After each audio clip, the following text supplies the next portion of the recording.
안녕하세요. 네, 오늘도 우리 하늘 영성 시간 가집니다. 오늘은 우리 정원 목사님의 사람은 사랑에 설득된다 라는 주제의 글을 나누고 싶습니다. 만일 누가 어떤 이단이나 어떤 사상이나 어떤 주장에 대한 확신을 가지고 있으면, 그리고 맹목적으로 빠져 있다면 우리는 그들을 설득할 방법이 없습니다. 그것은 어떠한 영에 사로잡혀 있는 것이며 대화로 해결될 수 있는 것이 아니기 때문입니다. 당신은 알코올 중독이나 도박에 빠진 사람을 대화로 설득해서 정상으로 고칠 수 있습니까? 그럴 수 있다면 얼마나 좋겠습니까? 그러나 그것은 쉽지 않습니다. 그것은 영의 문제요, 영에게 사로잡힌 것입니다.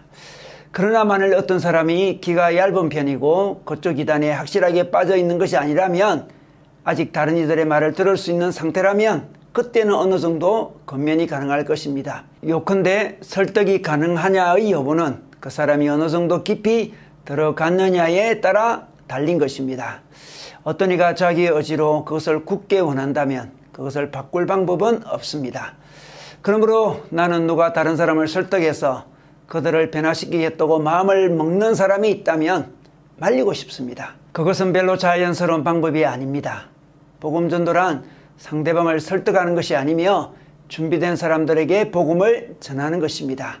그것은 전달이지 논쟁이 아닙니다.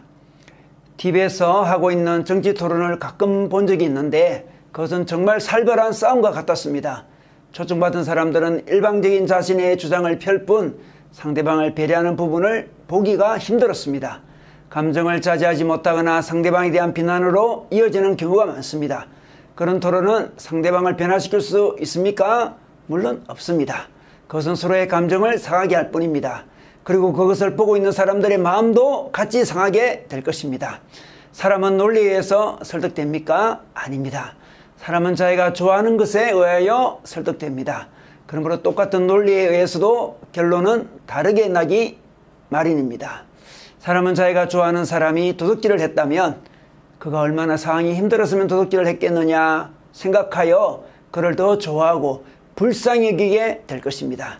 또한 싫어하는 사람이 도둑질을 했다면 그는 정말 나쁜 사람이라고 여기며 더 싫어했을 것입니다. 그렇기 때문에 어떠한 사실도 어떠한 논리도 사람을 설득할 수가 없습니다. 사람은 자기의 성향에 따라 좋아하는 것을 좋아하고 싫어하는 것을 싫어합니다. 그 성향을 설득할 수가 없습니다.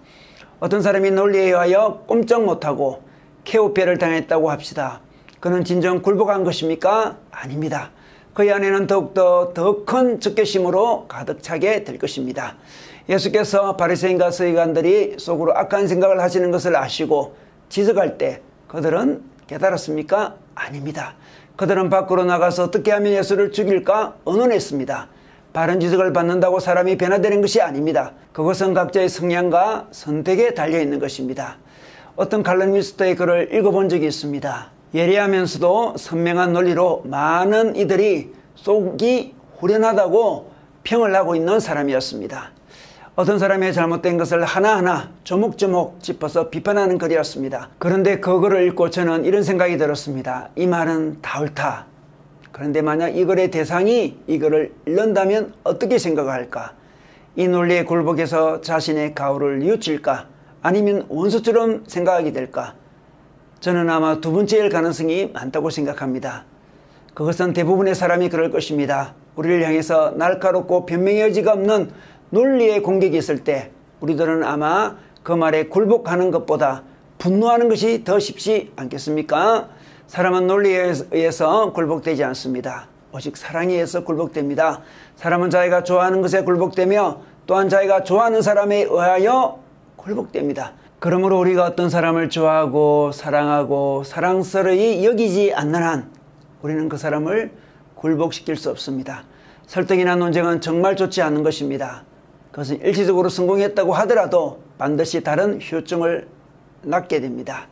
상대방을 바꾸려고 하는 것보다 상대방을 바르게 파악하는 것이 훨씬 더 중요합니다.